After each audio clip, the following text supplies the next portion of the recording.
Dragon Ball Super Manga Chapter 44, Moro the Escaped Prisoner. About time we get to see how Moro fights, the way his style is, and how dangerous he is. Definitely gotta give credit where credit is due. Torotaro has done it again. We know how bad Torotaro has handled the Tournament of Power. This is a huge step up from that, and this is how the Dragon Ball Super manga should continue on from here. Now, this chapter starts off right where it left, where Goku was looking for Moro's location. And while Goku detected him, Moro could already sense Goku trying to sense his energy.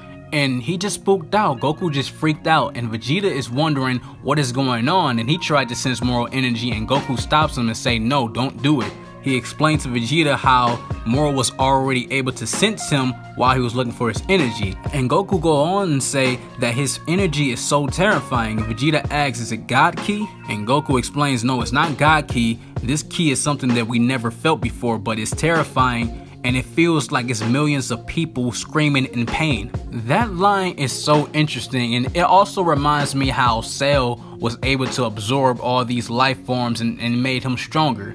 And we're kind of getting that sense of how Moro works. Moro is able to absorb all these souls and all these planets that he absorbed, but also the people. And his energy is filled with those people, just millions of people screaming.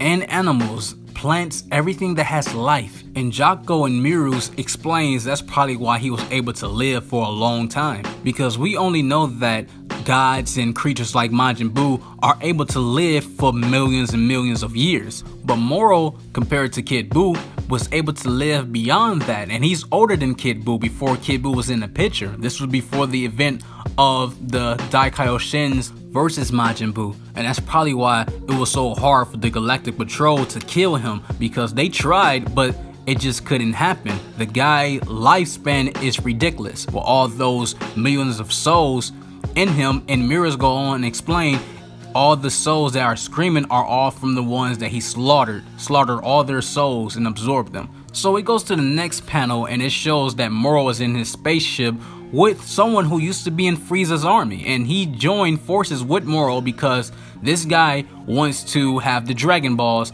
and he wants to make a wish. And he tags Moro along because he wants to have a strong force with him while he looks for the Dragon Balls on Planet Namek. And a Namekian dragon grants you 3 wishes, and a guy wants to grant 2 wishes because Moro said he only needs 1, and after that, do whatever you please with the other wishes. Now, it's crazy to me because a guy like Moro, who's able to live for millions and millions of years, have all this power to absorb planets. What could he possibly want to wish for? The manga definitely does hints at possibilities, because one, he does gets a little migraine, and he says that his magic ability right now is in a pathetic state. He's not strong like he used to be, and the little magic that he has now is what helped him escape from the Galactic Patrol prison. And he also talks about how this magic that he has now is what helped his life on the terms of expiring, because his life was going to expire, but his magic came back. So he could possibly wish for more magic or extent of life, but he can just absorb that. But I guess since his magic is not in his full state like it used to be, he can't absorb a planet at will anymore, so he may wish for the dragon to restore his magic back. That will be interesting. Now, Goku and the others find out that the direction he is going is to Planet Namek, and they need to get there, but the ship that they are on is not fast enough to reach Planet Namek before Moro does, so he used instant transmission with Vegeta to get there first, but they show up just about the same time, and Goku warns all the other Namekians to get out of here, it's a bad guy coming. And when Moro lands down, he looks at Goku and Vegeta, and we don't know which one he was speaking about, but he says, this one has special energy. He could possibly be talking about Goku because his Master Ultra Instinct and stuff like that, but it's possible he was talking to Vegeta because Vegeta was looking dead in his eye while Goku was speaking to all the Namekians. Vegeta kept contact with Moro the entire time. And once Moro left out of his ship, we see a demonstration of his special abilities. We see a little baby Namekian hiding in his hut. He was not able to escape with all the other Namekians. And Moro talks about how he needs food, he's hungry. He used his telekinesis to drag the little baby Namekian out of his hut and grabs him right by the neck, and you see on the panel that he is absorbing his energy, his life. and Vegeta saves the Namekian. He kicks Moro's arm away to grab the Namekian, and Vegeta goes on and say, I did some untold harm to the Namekians in the past, so I won't let any more of them perish, and not by you, and they are not your food. That right there shows you how much Vegeta has grown as a character. A lot of people were upset about that manga panel, which is crazy to me because is everyone forgetting, the people that are complaining, Vegeta changed, his character changed since the Majin Buu arc when he did his final atonement. Vegeta has not been the same, this evil person that everybody wants him to be. I think people are stuck living in Dragon Ball Z and wanting that evil Vegeta that we used to have. If that was the case, Vegeta would have killed Piccolo. You gotta remember that Vegeta character has not been the same. He has a family now. He humbled himself. He still has pride. He has crazy Saiyan pride.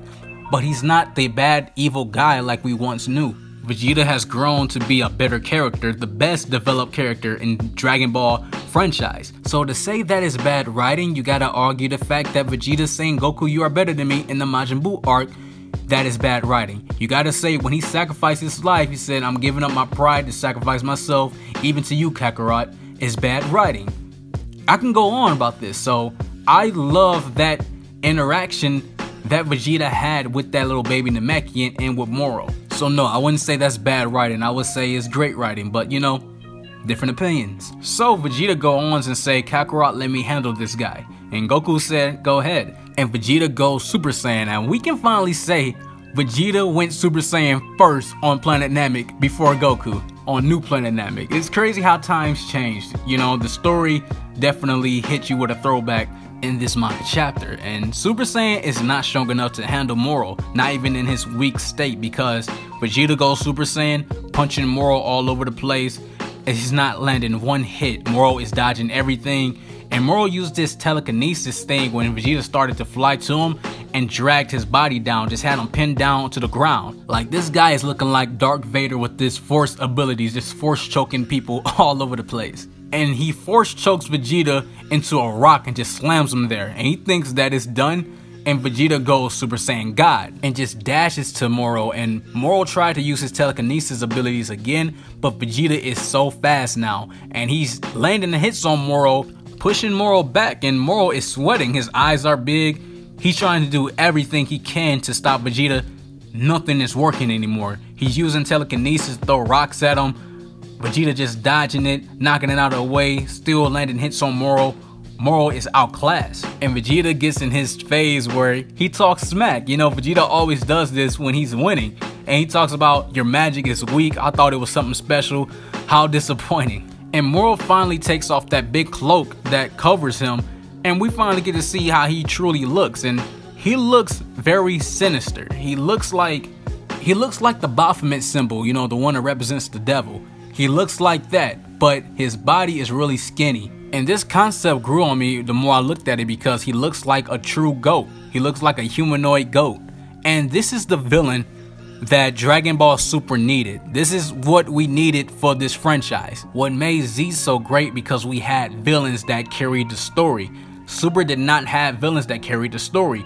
The only villain we had was Goku Black and Zamasu, but they didn't carry the story. Now we having something that feels like a life or death situation, have all these billions of souls that sound like people are in pain screaming. That's dope, and that's how this chapter ends. And I'm really digging this arc. This arc feels like it's gonna be the best arc in Dragon Ball Super that we ever had. We've seen rehash of Battle of Gods, Resurrection F, the Tournament of Power was trash, Goku Black arc was interesting, but it ended very weird. And with these two chapters of this arc, already looks more promising than the others, hands down. So, rating I would give this manga chapter, I'll definitely give it an 8 or a 9. Now I know a lot of you guys had asked me, have I caught up with my hero? I'm catching up, but I'm almost there. And the reason why I haven't been doing discussion videos on it, because I want to be fully complete with the manga so I can have the knowledge to do more discussions. I did discussion videos in the past, but I want to have more knowledge to go in and have more discussions. Someone asked me when I would do One Piece discussions. I'm catching up with One Piece as well, so expect a lot on this channel. I know I speak about a lot of different animes on this channel, but the ones I really want to talk about is My Hero and One Piece. So stick around for that. So with that being said, thank you guys for watching. If you're new to this channel, subscribe. And if you enjoyed this review, make sure to smash the like button for me. I'm J Cloud, and I'm out.